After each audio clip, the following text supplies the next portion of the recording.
We know what this defendant was doing and what her intent was when she left Michelle Wilkins there to die. And if Michelle Wilkins hadn't regained consciousness and luckily been able to call 911, that's what would have happened. She would have laid on that bed and died.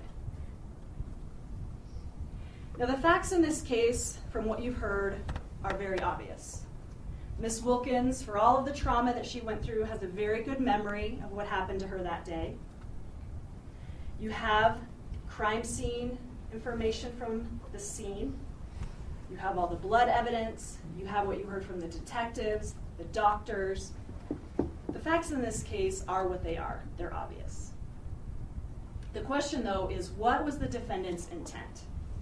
And when you looked at all the charges that I just went through, there's one common element, is that element of intent, that specific intent.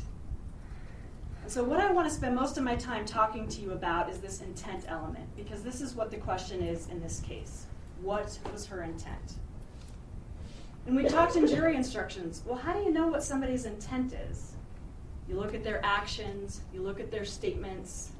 When you look at all those things and you put it together, you can tell what somebody's intent is.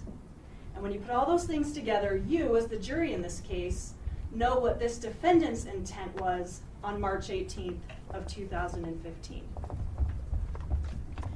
You can look at her intent during 3 distinct time periods. Her actions before the attack are going to tell you what her intent was. Certainly her actions during the attack.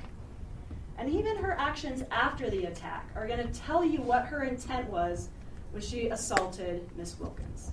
So let's go through the evidence that you've heard over the past couple days that tell you what her specific intent was. Let's talk first about before the attack.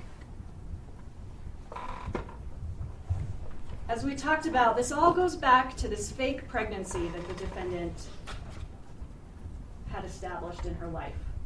This obsession that she had with being pregnant. Now this is one of those questions of why. Who knows why? David Ridley told you he didn't want kids. You know that Miss Lane had 2 other children of her own. Why did she fake this pregnancy? We don't know. Why did she tell people she was pregnant? We don't know. And that's not a question that we have to answer. But we know that she did it. Over the course of a couple of months, she manipulated her body to make it look like she was pregnant and took pictures of what looked to outsiders like a pregnant belly.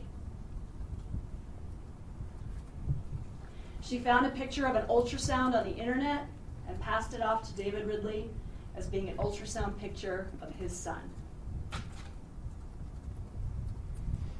She said that she was having a boy, and she decided to name it James. It was a family name.